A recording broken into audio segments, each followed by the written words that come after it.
Vamos a pasar con nuestros invitados realmente, que es José Ricardo Tavera, que está con nosotros. Gracias por aceptar nuestra invitación aquí a Su Mundo con el Pueblo. Y realmente las cámaras, como siempre digo, y micrófonos están dedicadas para usted en la tarde de hoy para conversar un poco y sobre este tema que estamos tocando, principalmente de la migración ilegal de haitianos. Así es que bienvenido, Ricardo. Sí, muchas gracias, muy agradecido del honor que me hacen de compartir con ustedes este espacio. Espero que mi compañía les sirva de algo, a la orden. Gracias. Vamos a iniciar conversando un poquito de la situación, ¿verdad?, política aquí en el país. ¿Cuál es la visión que tiene usted en torno a cómo se ha venido desarrollando el reclamo de la Junta, la situación de los partidos que están o no haciendo campaña? ¿Cuál es su lectura al respecto? Bueno, aquí está pasando lo que siempre ha acontecido. Las campañas siempre son a destiempo. Este país nunca sale de hacer política. Es un tema ya cultural. Y la realidad es que una cosa es la campaña y otra cosa es también la necesidad de que los partidos tengan su activismo, porque los partidos no llegan nunca en ningún lugar del mundo al proceso electoral sin tener un nivel de contacto con la población, de crecimiento. La mayoría está aduciendo de los partidos que están simplemente en labores de contacto y de crecimiento y de registro de militantes, lo cual incluso es compatible con lo que la Junta está pidiendo, porque la Junta acaba de publicar un espacio donde intima a los partidos a presentar su registro de militancia, etcétera. Y todo eso no se puede hacer si no hay un trabajo operativo. Y poder incrementar esos listados conlleva un trabajo partidario que hay que comprender. Lo que hay que evitar es, y la Junta está muy cuidadosa de eso, es el tema de la propaganda pública. Eso sí, eso es necesario que se controle y creo que la Junta está haciendo un esfuerzo y los partidos más o menos están disimulando en la medida de lo posible que están cumpliendo, aunque en la práctica todos sabemos que algunos candidatos tienen vallas o que esquivan las normas para decir que no se trata de una campaña propiamente. Es un tema donde hay un territorio que no es negro ni es blanco, es gris, que la Junta tiene que aquilatar caso por caso. José Ricardo, el año que viene es el año preelectoral, que prácticamente la Junta ha iniciado el montaje del proceso electoral y le ha entregado a los partidos políticos el calendario progresivo de actividades que pretenden montar en el 23, que tendremos primaria, y naturalmente en el 24, que ya tendremos las elecciones. Pero la Junta Central Electoral establece que está corta de recursos en función que en este presupuesto de unos 18.700 millones que debió haberle otorgado el Poder Ejecutivo apenas un 32% o un 38%, unos 8.000 y tantos millones de pesos han sido otorgados a la Junta Central Electoral por parte del Ejecutivo. La falta de recursos puesta en manos de la Junta Central Electoral puede poner en peligro las elecciones. Mira, hay una cultura malvada, una mala cultura que todos los partidos que han gobernado han tenido hasta el momento. Y es que la queja de la Junta con el desembolso de los recursos es como un rosario, una cantaleta que se repite y vuelve y se repite. Y de eso no está exento ningún gobierno. Porque el poder ejecutivo en nuestro país, yo en cierta medida lo comprendo, vive realmente contra la pared, con muchas deudas sociales y de infraestructura pendientes, y los recursos nunca dan. Entonces, el Poder Ejecutivo, aquí hay una serie de instituciones que son órganos extraconstitucional, extrapoder, ¿verdad? Como el Tribunal Constitucional, la Junta Central Electoral, y poderes que tienen autonomía financiera y administrativa, como el Congreso, y la misma Junta también. En ese sentido, todos esos órganos extrapoder tienen autonomía presupuestaria. Y hay un poder que no es un poder del Estado propiamente, pero que es una parte importante de la administración, que es la municipalidad. Ustedes han visto la lucha de los municipios de que se cumpla con que se le entreguen los recursos que la ley dice. Entonces, todo eso está en la ley, pero cada vez que se aprueba un presupuesto, mediante la ley de presupuesto, se ponen esas disposiciones legales en stand-by para que el Poder Ejecutivo pueda atender sus urgencias. Entonces, no se cumplen esos mandatos porque siempre, cada año, los presupuestos toman la disposición de decir, bueno, el porcentaje de la Junta Municipal no se va a poner en suspenso. Y lo mismo pasa con la Junta Central Electoral, que es uno de los órganos con los que no se debe jugar, que hay que entregarle sus recursos. Es una cultura negativa de la administración política del país, de la que no está exento ningún partido de los que han gobernado. Por eso yo creo que aquí hay que sentarse para que cuando se establezcan reglas de este tipo, simplemente, pura y simplemente se respeten, a menos que venga una contingencia que justifique una situación de carácter de emergencia, que justifique una reformulación presupuestaria. Pero es una cultura en la que todos los partidos han sido responsables, todos los partidos que han gobernado. Y a última hora siempre está el tema de la Junta rogándole al Poder Ejecutivo entregar recursos. El Tribunal Constitucional por igual, la justicia por igual. Es una forma también de medio arrodillar esos poderes, porque se vería como si fuese que le están haciendo un favor. Y eso no debe ser. Nosotros tenemos, aquí hay cosas que ameritan, como acuerdos de la clase política, que se respeten, porque en el Congreso mismo, que es el poder de los poderes, el primero de todos los poderes, también algunas veces tienen problemas y tienen que reformular también su presupuesto. ¿Por qué? Porque el Poder Ejecutivo ejerce un control totalmente absoluto y el Congreso se lo ha permitido. El Congreso aprueba presupuesto para la Junta y siempre el dilema es el mismo. Y tú ves los jueces de la Junta rogando que le entreguen los fondos. El Tribunal Constitucional lo hemos visto rogando que le entreguen fondos. La Suprema Corte de Justicia igual. O sea, esto algún día habrá que ponerle fin, porque es una cultura también que llama la atención, y en eso el Congreso tiene una responsabilidad. Doctor.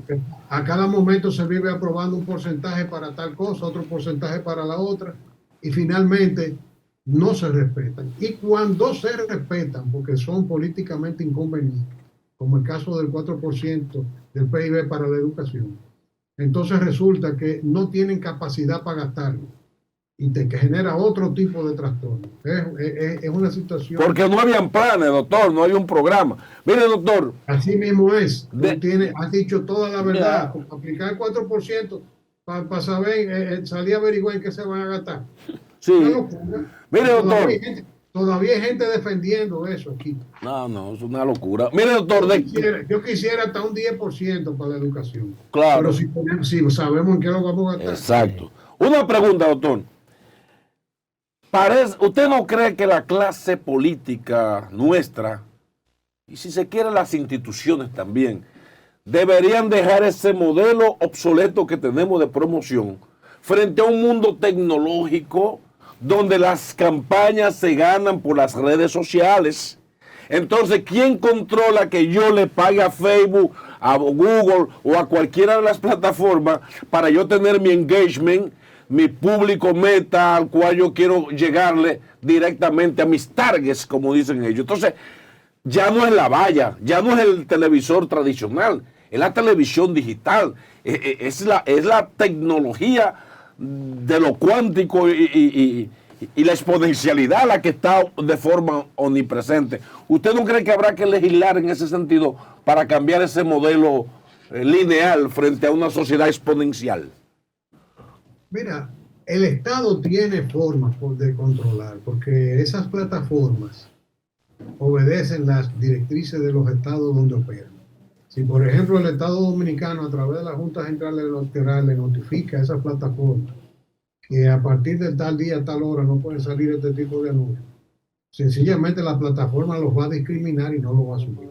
Eso es controlable, pero tu pregunta es muy interesante, porque nos lleva a otro tema importante. ¿Cómo vamos a financiar la democracia dominicana?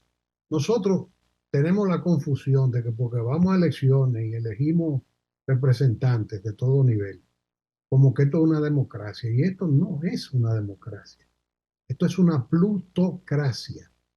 ¿Por qué yo digo que es una plutocracia? Porque está probado que el poder en este país le sirve a los intereses. ¿Quién financia la política? ¿Tú crees que la política se financia con el dinerito que se da en la Junta Central Electoral a los partidos? Que para los que son partidos grandes es mucho, pero cuando tú tienes un sistema cimentado en el clientelismo, en el populismo, y que todo es a base de dar, y que tú tienes que pagar para que te elijan candidatos, después tienes que pagar una campaña para que te conozca la población, y el día de elección tienes que salir a comprar los votos, porque en eso es que ha parado el sistema electoral dominicano.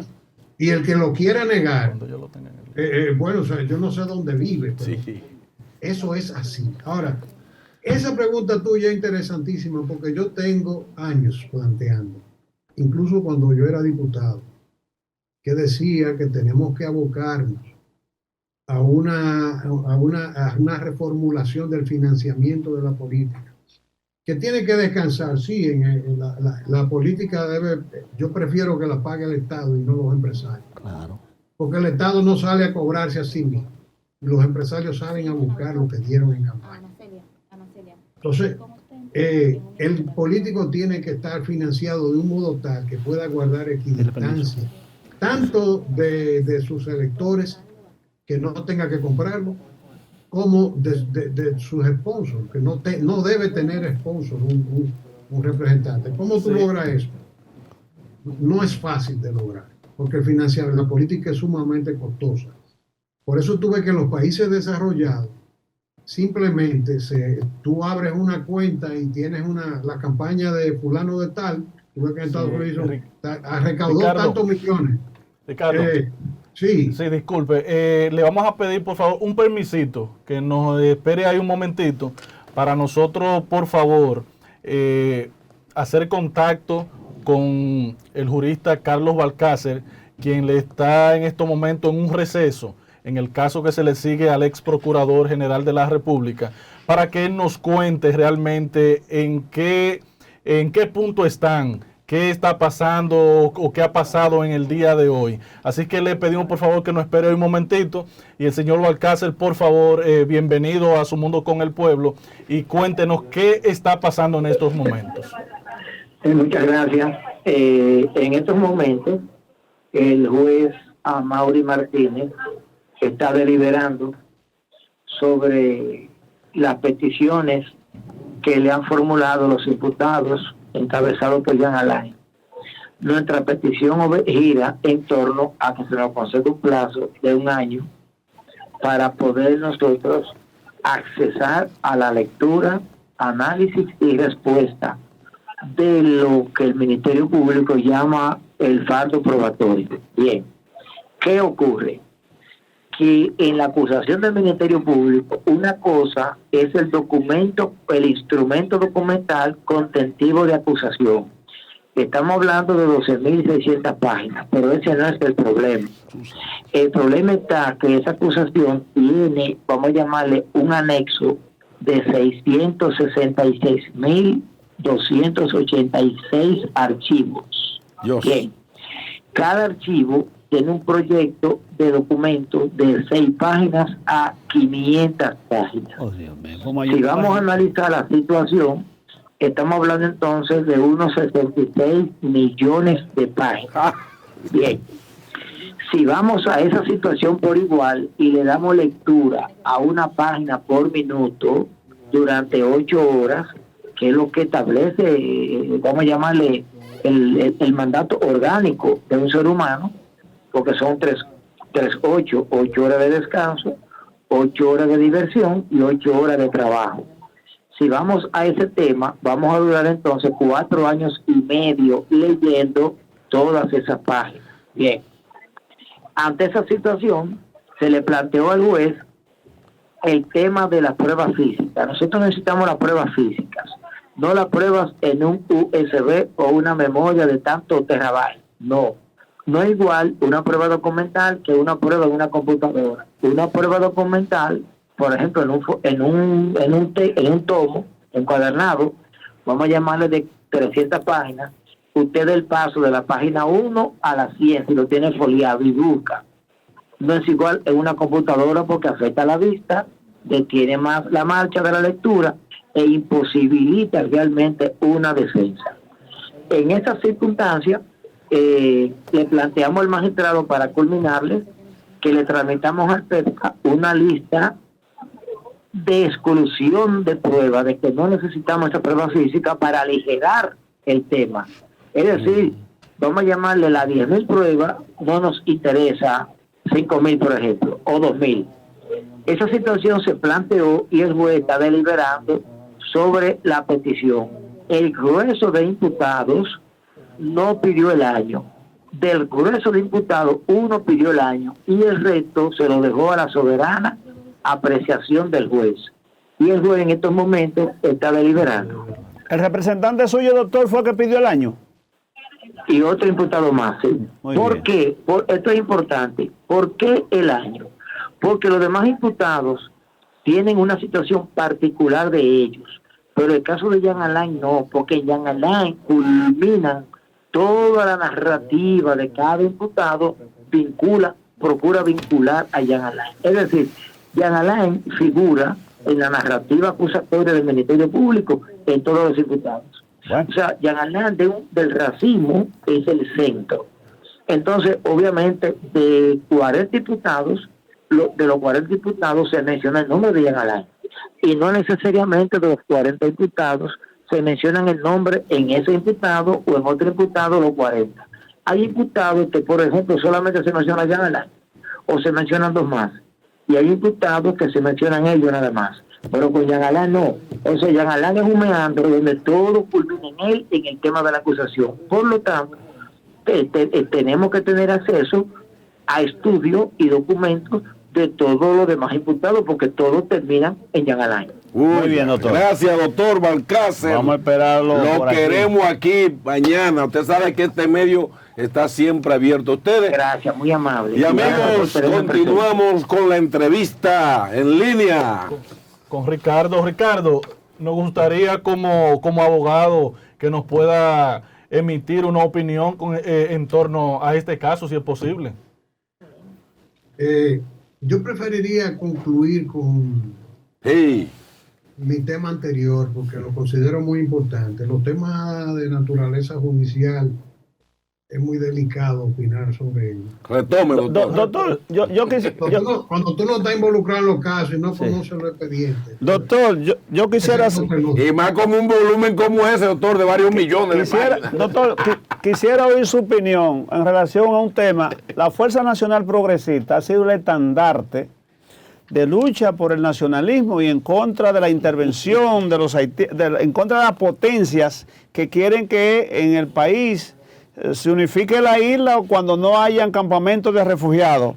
Pero hay unas declaraciones que yo lo entiendo muy peligrosas. Ya la que da el senador del PLD, Valentín Medrano Pérez, de Independencia, que dice que en el trazado del muro, doctor, se le está otorgando a Haití una franja de terreno de más de 10 kilómetros de territorio dominicano. Su opinión al respecto, doctor, si se ha enterado de esta información.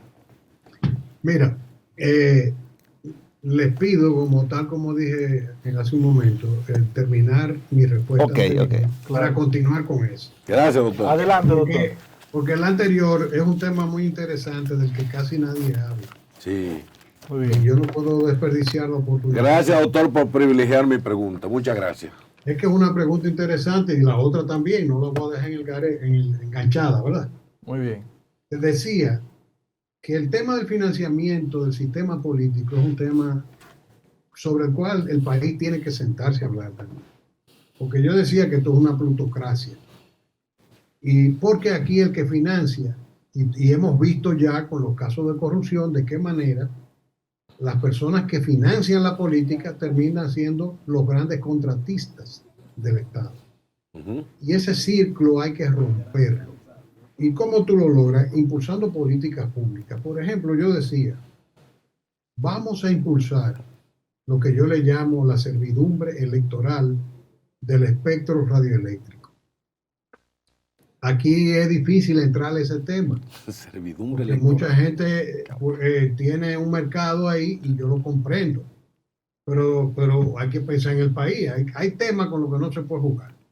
Tú tienes aquí, por ejemplo, una persona, el Estado es propietario del espectro radioeléctrico. Si se concesiona para explotación comercial a terceros, esos terceros hacen inversiones y se justifica que haya que pagar. Obviamente. Ahora, si yo soy el dueño del espectro y yo te lo concesiono para explotación y te pongo una carga por eso, y yo te digo, entre las cargas que tú vas a poner es que cada 4 años tú vas a hacer lo que yo le llamo una servidumbre electoral del espectro radioeléctrico. Se crea una franja, que no es un invento que yo tengo, sino que se usa en otros países, para que todo el mundo publique en un espacio específico, en un horario específico, de manera gratuita, su publicidad. Y comenzar a debatir temas como este, que pongo como un simple ejemplo entre otros, para ver de qué manera nosotros podemos abaratar y desvincular al mando político del mando económico. Y es una reflexión que la sociedad dominicana tiene que hacerse, porque la política en República Dominicana está definitivamente prostituida, desde arriba hasta abajo. El más humilde de votante, tú sabes que es un toma y daca en los centros de voto. A veces yo era diputado y yo iba, supervisaba centros de votación y tú te encontrabas el voto durante la mañana todo tranquilo y tú preguntabas en un barrio, ¿y por qué tanta gente para última hora? Dice, no, esperando a ver cuánto le van a dar. Así es, así es. Y el todo el mundo sabe que eso es así. Sí. Entonces, eso hay que buscar formas de superarlo. Ahora, respondiendo eso ya de manera muy breve, paso a la otra pregunta, porque es un tema del cual se puede hablar mucho tiempo, pero creo que debemos sentarnos a reflexionar sobre ese tema, porque para poder preservarla, si queremos luchar contra la corrupción, tenemos que luchar contra eso, porque los grandes sponsors son los grandes contratistas, y no siempre en buenas condiciones, ni transparentes. Entonces, por otro lado, el tema de la denuncia del senador. Déjame explicarte, hay mucha gente que no comprende cómo se manejan técnicamente ese tema de muros y cosas de esas.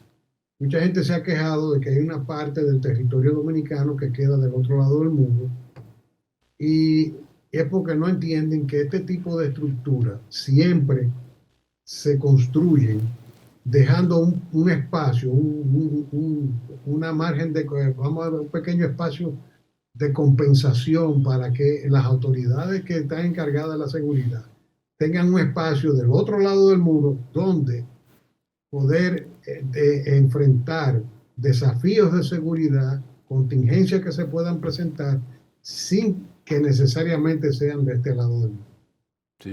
Hay operaciones de seguridad y por eso se necesita tener un espacio de contingencia para que las autoridades de seguridad puedan operar sin que se llegue al muro. Por eso se explica, las Fuerzas Armadas han explicado varias veces que del otro lado va un camino igual que va de este lado, para ellos poder patrullar esa parte del territorio al cual no se está renunciando. Ahora, eso es técnicamente factible, Claro. y la población debe comprenderlo. Ahora, de ahí a que el contratista decida alejarse 10 kilómetros del borde fronterizo, eso es grave. Eso es grave. Si no hay una explicación que la topografía del terreno la justifique, y no creo que sea el caso, porque yo vi el video que exhibió el senador y es un terreno llano.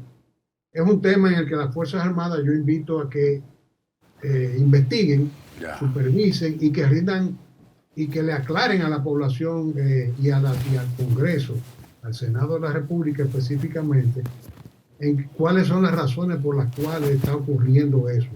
Porque 10 kilómetros ya no es un espacio donde tú dejas para operaciones, vamos a decir, de naturaleza, de seguridad, que están vinculadas, en nuestro caso, a un control de naturaleza policial, no militar.